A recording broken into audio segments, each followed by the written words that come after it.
appropriate departments of our government, from Homeland Security to Defense, are engaged fully in the disaster and the response and recovery effort probably has never been seen for something like this.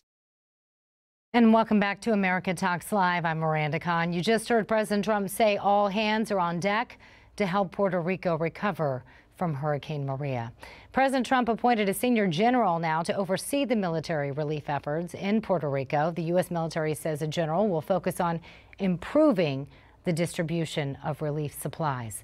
The president also says big decisions will have to be made to help Puerto Rico rebuild after the U.S. territory was hit by two devastating hurricanes. The island's governor told CNN the Trump administration has delivered every time they've spoken.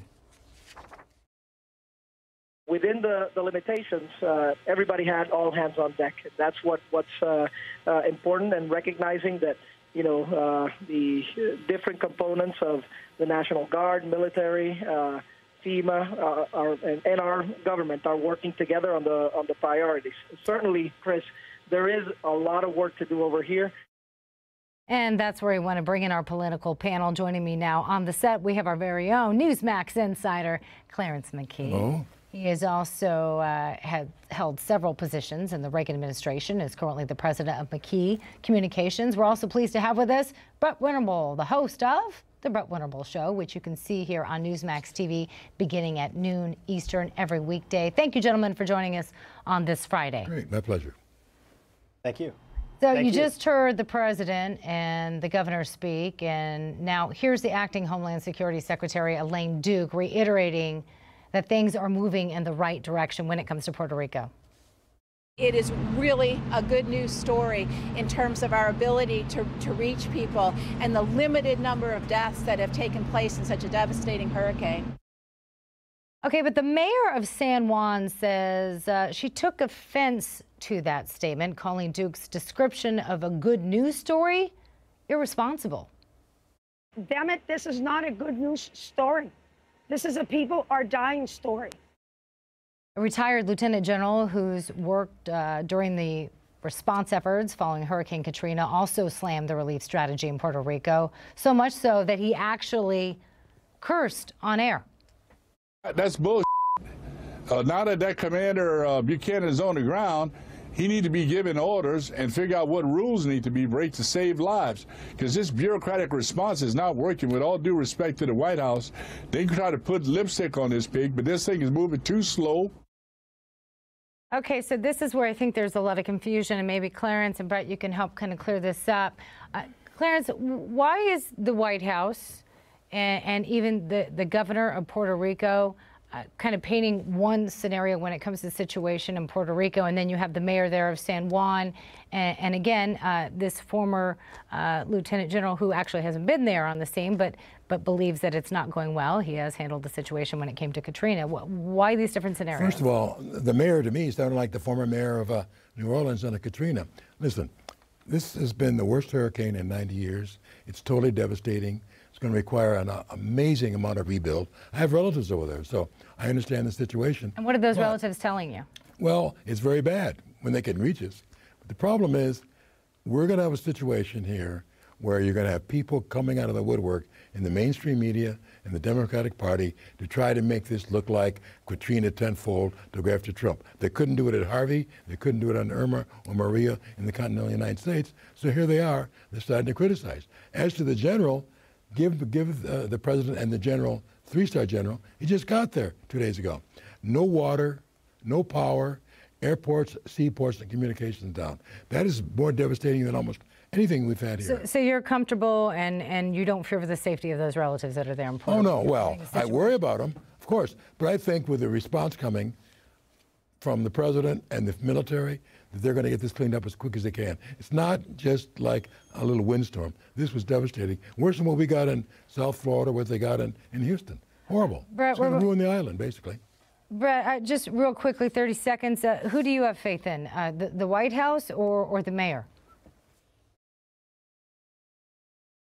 Look, the mayor understands the situation on the ground. I mean, that's a fact, right? Whether or not she's being politically motivated, whatever, but she knows what she needs there. She's on the ground. The White House has really been caught flat-footed here. The fact that we don't have a full-time DHS boss, that's a problem, because that's the person that can coordinate this, not some acting fill-in. And I think the White House looks really bad off this. You knew they were going to come gunning for you with Katrina too, and it looks like the White House handed them that opportunity. We got off way too slow with this. We're a week into this already. All right, well, another controversy that's heating up for the president, this issue of private jet service and whether or not certain members of his cabinet are abusing the system and taking advantage of your and mine taxpayer dollars. So Health and Human Services Secretary Tom Price reportedly took 3 trips aboard military planes since May. Politico reports the trips to Africa, Europe, and Asia were approved by the White House. These trips alone reportedly cost about $500,000, which now brings Price's total to about $1 million. Price said that he would pay back the government, though, more than $50,000 to cover the cost of his seat on those domestic trips. Also being put in the mix, Interior Secretary Ryan Zinke. He and his aides also reportedly took several flights on private or military planes, with one of them costing around $12,000. And then you have Steve Mnuchin and Scott Pruitt, who reportedly ran up some pretty hefty price tags as well. ABC News reports the Treasury Secretary cost taxpayers at least $25,000 for a flight from New York to D.C. And the head of the EPA, Pruitt, well, he racked up nearly $60,000, at least when it came to 4 flights on either private or military planes. So, Clarence, are these men wrong for taking these flights? Or let me put it this way, or is the White House wrong for actually approving them to begin with? No, their agencies approve them. I think the president's right to be concerned. These are horrible optics. I don't know what they're thinking about. Even though the Trump administration's people are way behind the Obama administration's people on these kind of things, and we're going to get to that they should know that anything a Trump person does is going to get scrutinized. Price should know better, especially after losing. Does he deserve to keep his job and the others? Yes, rap on the hands, sure. But slap on the hands, but stay on task. Is $50,000 enough? He's learned his, I don't know how much the total cost was. I just said $1 million. He said $50,000 to cover his seat. Well, listen, Eric Holder didn't pay back $675,000 of his personal travel. But they should just be alert. You know, everyone's watching you guys. Right. They're trying to get the president, so wake up. Let's be astute. All right. Well, you mentioned the Obama administration, and I want to go to that real quickly, because during that same time frame that Trump has been in office, the Obama administration actually used private planes more than the Trump administration, 77 times versus 94 to be exact. Let's just take former Attorney General Eric Holder, for instance. He reportedly took more than 200 trips out of Washington between 2009 and 2012, which cost taxpayers more than $4 million. So I'm going to finish this off with you, Brett. Is the Trump administration being unfairly targeted, in your opinion, for its private jet use versus the Obama administration?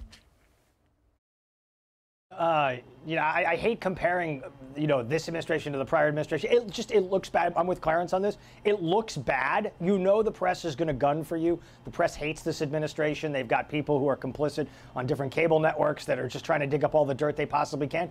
If I'm the president, I'm telling every one of these guys to pay for their own flights. I want to be reimbursed for all the flights they've taken so far.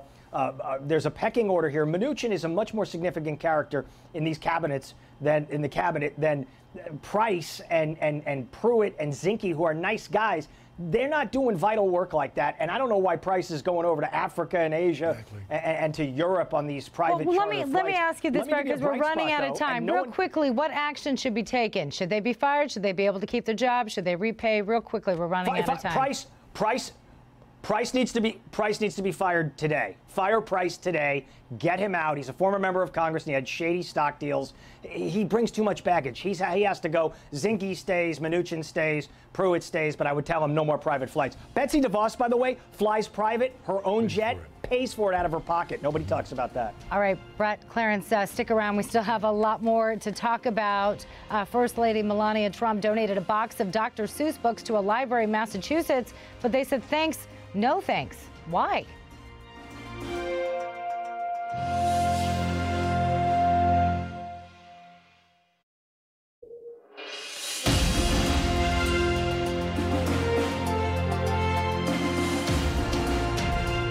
And welcome back to America Talks Live. Sometimes people can get in their own way and actually hurt the cause that they're fighting for. So we're calling this segment, You're Not Helping. Here's a good example. So First Lady Melania Trump sent a box of 10 Dr. Seuss books to one school in each state to celebrate National Read a Book Day. Now, one librarian in Cambridge, Massachusetts, reportedly rejected that donation, calling the books racist. The First Lady responded, saying it's unfortunate that a librarian turned her gesture of sending young students books into something divisive. Newsmax TV host Howie Carr also defended the First Lady's gesture during his show yesterday. If anyone wants to send me some Dr. Seuss books, if Melania or anybody else, or these libraries in Cambridge or any of the other people's republics want to send me the books, I'll make sure they find a new home somewhere with some young kids who will appreciate them. And that's where we want to welcome back our panel. Again, we have Newsmax insider and political commentator Clarence McKee, along with Brett Winterble, the host of the Brett Winterble Show, which you can catch right here on Newsmax TV. I got to be honest, guys, I've read Dr. Seuss books dozens of times to students for Read Across America today, and this is a first for me. Clarence, help me out. Am I missing something? Brett mentioned earlier that Price should be fired. You know who should be fired is the staff on the First Lady's, the staff around her staff or office who suggested sending books to Cambridge, Massachusetts, the heart of Elizabeth Warren's home, right? Harvard, my gosh, there's Roxbury right next door. That was a dumb decision.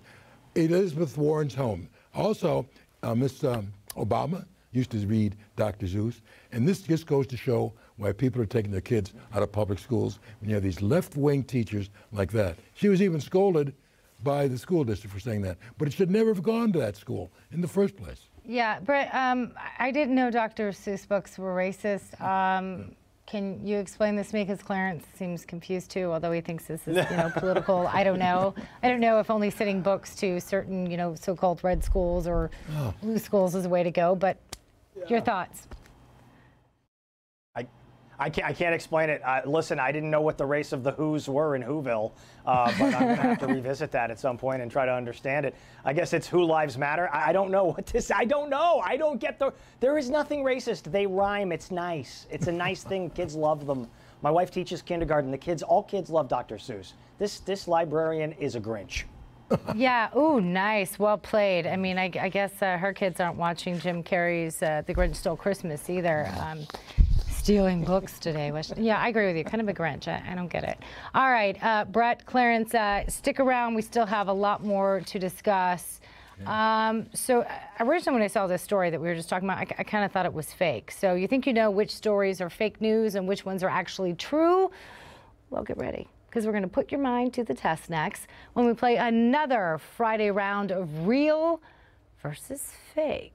It's a fun game. You're going to like that. And again, reminder of our question of the day. We've been talking about this heated discussion over some of the president's cabinet members using private jets and military planes. Again, that includes quite a number of people, we found out. But we want to ask you, do you think the president should fire Secretary Tom Price? You heard Brett Winterble say absolutely he should be let go. After all, you may recall we played this yesterday. This is the same man when he was in Congress who criticized then House Speaker Nancy Pelosi for her private jet use. Clarence disagrees with that. We mentioned that these were approved. I'll stand up straight. My mom would be yelling at me. Stand up straight right now, but the White House did approve these. So anyway, share us your thoughts. We're going to share some of your comments later.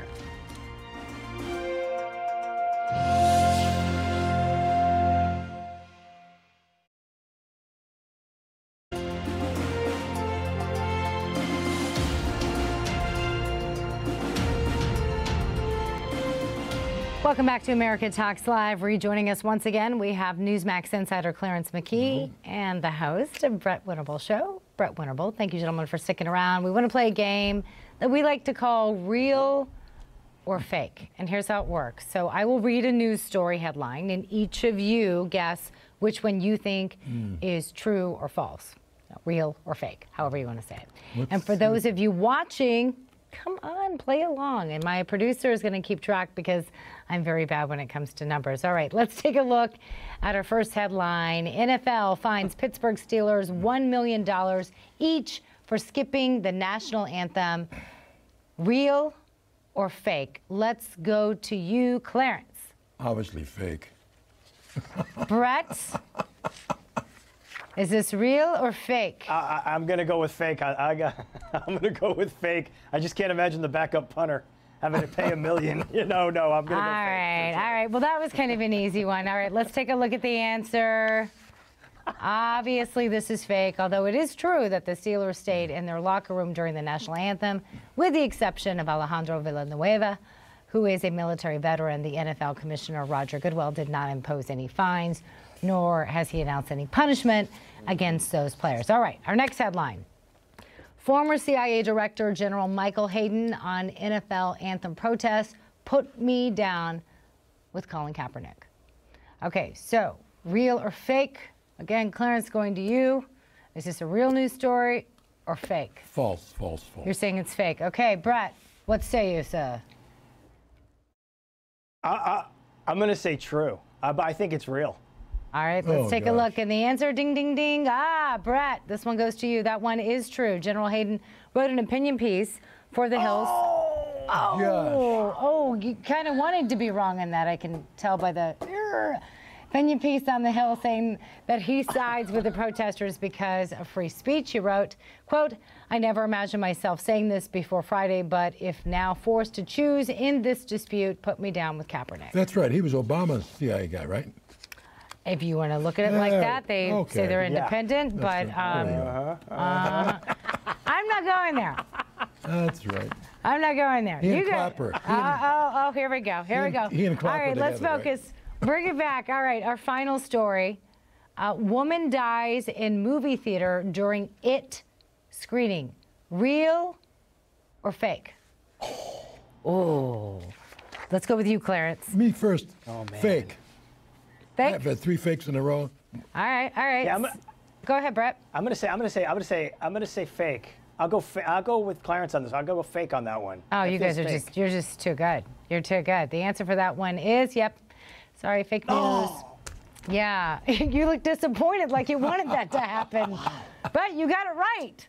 Why are you sighing? Why are you sighing over there? This is good news. Like it could have probably. Oh my goodness! Apparently, you're a King fan or something. All right. So, although there were several stories that have been circulating so far, there have been no credible reports of people actually dying. Brett, sorry to break it to you, while watching the horror movie remake. Have you seen it? No, I don't. You know, not your thing. No. What about you, Brett? Have you seen the new one? No, I hate it. I'm not a clown. I'm not a clown guy. I'm no good on the. Is Pennywise taking a knee too? I'm not a clown guy. Wait. So are you admitting here on national television that you're scared of clowns? I'm not really scared of them. I just don't like them. It's like clowns and mimes. I'm not comfortable. I'm not afraid of them. I just don't like them very much. I think he's afraid. I think he's really afraid. Those teeth were pretty scary. Those are pretty scary. So a quick little story. This is not, I'm not going to tell you whether it's, it's definitely real. This isn't fake, but our producer, Sarah, went to go see that at the movie theater with her boyfriend, and this really actually happened. They had like a power surge. So the lights went out. Really? And she said people were, well, especially like young teenagers, went scrambling, running out of the theater. I'm just kind of imagining that, because... Yeah, right? Wow. Yeah. Nightmare. Yeah. No, again, I thought out of all those, I really thought we probably could have put the Melania Trump story in there, because I really thought that was fake news. I was like, come on. No one wouldn't do that. But no, it's absolutely true. Brett Winterble. That should have been fake news, yep. Clarence McKee. Thank you. Brett's the winner. Oh, yes, I'm sorry. I didn't even crown you, Brett. You are the winner today. Congratulations. You win a happy Friday and a wonderful. I'll take it. Wonderful weekend. No, Brett, thanks for being a good sport. Clarence McKee, thanks so much for What a joining losers us. get. Better luck next time. Better luck next time. Yeah, Thank you. yeah. I was going to say a clown, but I don't have one with me. All right. When we come back, we'll take a look at some of your email responses to our question of the day. Again, we've been asking you, do you think President Trump will fire Health and Human Services Secretary Tom Price? He didn't actually give a yes or no answer, but it wasn't actually positive. When asked about this, the president just kind of said, we'll see. And I'm not happy about it. You heard what Brett had to say. He says, yep, let him go. Clarence says, give him another chance. After all, it was the White House that approved these flights. So email us your thoughts now at newsmaxnow@newsmaxtv.com. And we're going to air some of your comments right after the break.